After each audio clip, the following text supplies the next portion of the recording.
Hello everyone, this is Guido Pelagos, and this is just a short video. I was just surfing the internet and I came across a Facebook page which is called the Grand Seiko Owners Club. And of course, I'm a member of that club because I own a Grand Seiko. So, anyway, and I've been thinking about it, right? So, Grand Seiko is made in less amounts than Rolex is. Um, And often you get the question, is Grand Seiko going to be a threat for Rolex? And this is with every popular brand. Like if Omega comes out with a new nice Omega, the first question they ask is, will it dethrone Rolex? Which is an absurd question, but since everybody's doing it, I might just well chop in. The only thing what I found interesting, and I've been watching some old videos about Grand Seiko, simply because, like I think many of us, you buy a watch or you have a watch, and you go online and see what other people have to say about it. If they know something you don't know about that watch, you go watch all the videos on YouTube about it, and sometimes you watch them 2 or 3 times. I sometimes watch videos about some of the watches I have. I don't know, maybe a year, 2 years later. Um, so I was watching actually the SBGX 115 video by A Block to Watch and by Tim Mosso. And I read some of the comments underneath. Now, some of these videos, like especially A Block to Watch one, I think it's from 2015. That's 5 years ago. I remember starting out, well, I started out with YouTube in 2007, but I started making videos, a lot of videos and watch videos in 2014. And what I saw then, when I first started out, I remember Archie Luxury, Andy Hunter, and everybody being completely against Grand Seiko. Grand Seiko was like blasphemy. It was swearing in church.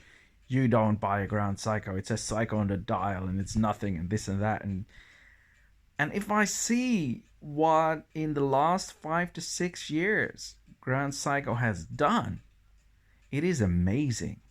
I mean, we all know about the comeback of Tudor. Tudor was a little bit forgotten, and they came with the Black Bay, and it was such a huge success. But Grand Seiko is, of course, a whole different ballgame, and they have been upping the amp so much with a lot of limited editions, models, and I must say though, I think I said it before. Everybody talking about limited editions are so bad, and or all these different editions of the same watch. Look at the Speedmaster; they had like 25 different models, and I'm like, oh fuck off. If you're a Rolex guy, have a look at the Datejust. How many different Datejusts are there with Roman numerals, Arabic numerals, no numerals, blue or green? There's all kinds of dials, colors, and hands, and gold, and not gold, and fuck it. So who cares? Not even the same movement is in there. They change movements like what once or twice. But anyway, coming back to Grand Seiko, um, Grand Seiko has made a ridiculous jump in the last few years. If you go look online, the amount of Grand Seikos for sale on Chrono 24 is so many more than there were before. People are discovering in Grand Seiko and appreciating it, and not denying and wiping it under the rug immediately simply because it's Japanese. This whole idea of Swiss, this romance of Swiss watchmaking, they hijacked it from the English and the French, and they hijacked it from the Dutch. So who's gonna be the next country that hijacked watchmaking? And will we all want to have, I don't know, Spanish watches at one point because Spain is the watch country? It's a bit weird. Anyway, so Grand Seiko, of course, fucked off the whole Swiss industry in the 1970s with the quartz revolution. And I think Grand Seiko is trying to do the same again. They're making beautiful, gorgeous luxury watches. Uh, Less and less people care that it says Seiko simply because the movement and the watches are so fucking great. If you look at the finishing on a Grand Seiko, I mean, the Swiss, you would pay twice the amount. And there are Grand Seikos, and if you think Grand Seiko is not good enough for me, you go to Crador, and that's on par with Patek and Vacheron. And I know I'm gonna hurt a lot of people by saying that, but if you know what goes in these watches and the amount of attention, and that a Grand Seiko in general is more or less handmade, while a Rolex is not. And a lot of people think that's important. I think polishing and stuff, it's nice if you know that it's been done by hand. But at the end of the day, I think Grand Seiko is going to make a big move. The number of Grand Seikos is still very low because of a lot of manual work. So it's not going to be a threat to Rolex in the future or now. However, as a, how do you say that? Shit, what's the English word for it? Ugh, my English is bad. Anyway, what I meant to say is, let's say kudos. I can't get to the English word. So the amount of kudos you get for a Rolex is high. The amount you get for a Grand Seiko is rising. And especially within the watch community, you'll get as much or maybe even more kudos for a Grand Seiko than for a Rolex, because the people who actually know watches are interested in having a look at your Grand Seiko because they haven't seen it before, or it's a different one, or they just want to see or feel how it is. You know, and with all due respect, if somebody wears a Submariner, I don't need to see it. I know how it looks. I don't need to wear it. I've worn one. It's not interesting to me. Everybody wears a Sub. Everybody wears a Rolex. You know, it's just, in the luxury watch world nowadays, it's not special. It's not nothing. It's nice, you know, it's great that you spend the money to buy yourself a fucking great watch. I mean, hell yeah. That Submariner is going to outlive you. But, you know, if you're 4 rich fuckers in a row and all 4 of you are wearing a Rolex, I definitely want to wear something else. And I don't know why. Maybe I'm a bit of a polarity responder, but I love to piss off some people with a quartz watch that costs $4,000 retail.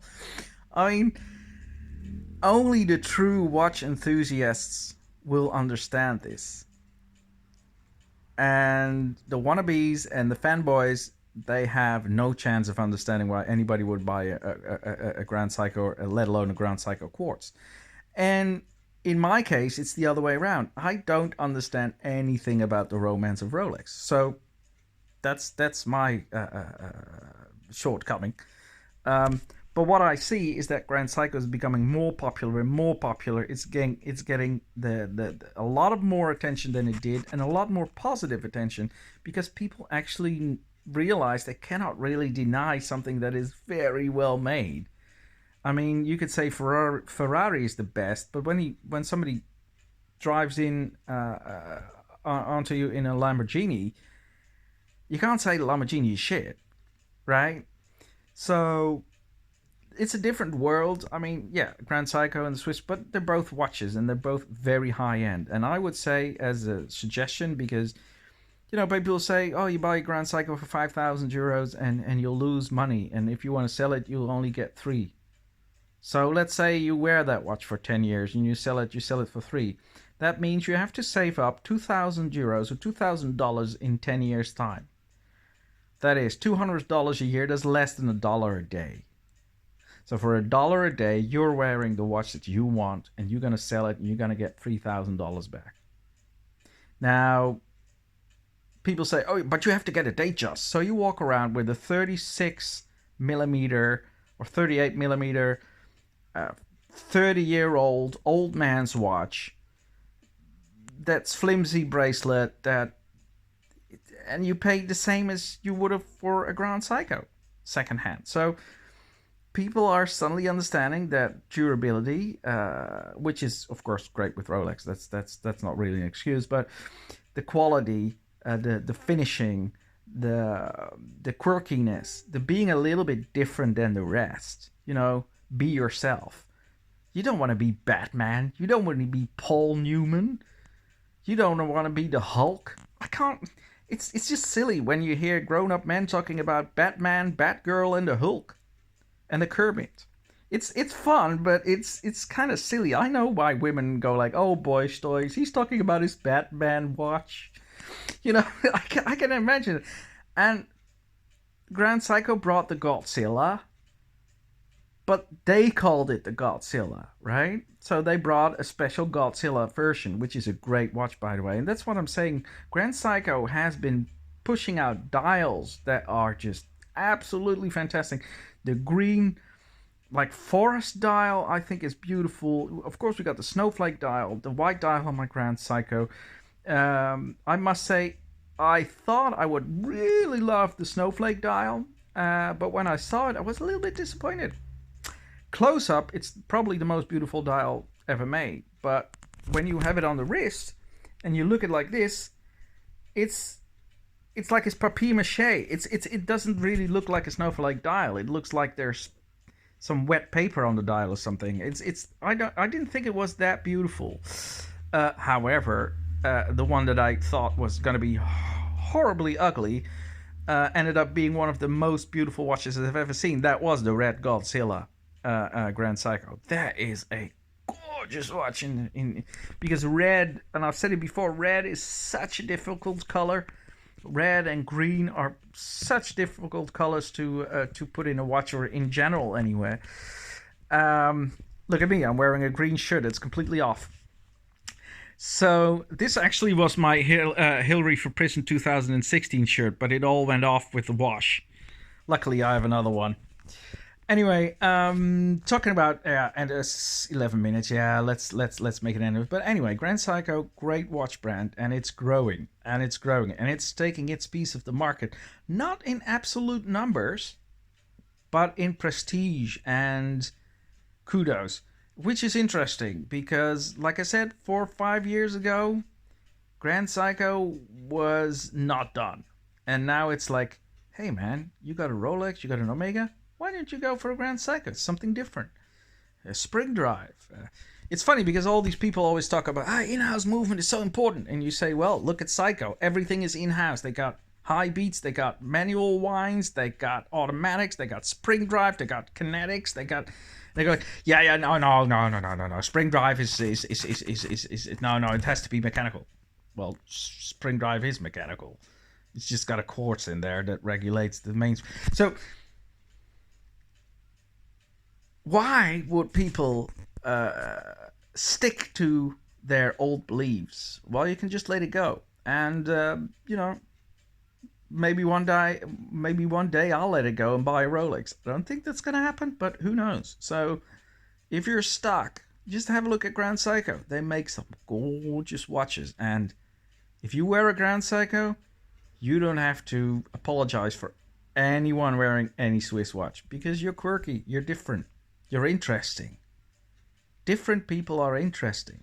That's why foreigners are often interesting.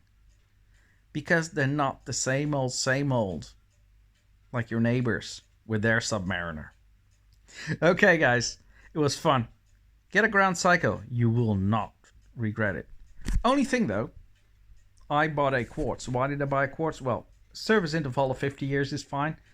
But one bad thing about Grand Seiko, I'm not sure if you can service every Grand Seiko in your country. And if you have to send it back to Japan, yeah, you're fucked. Ciao, bye.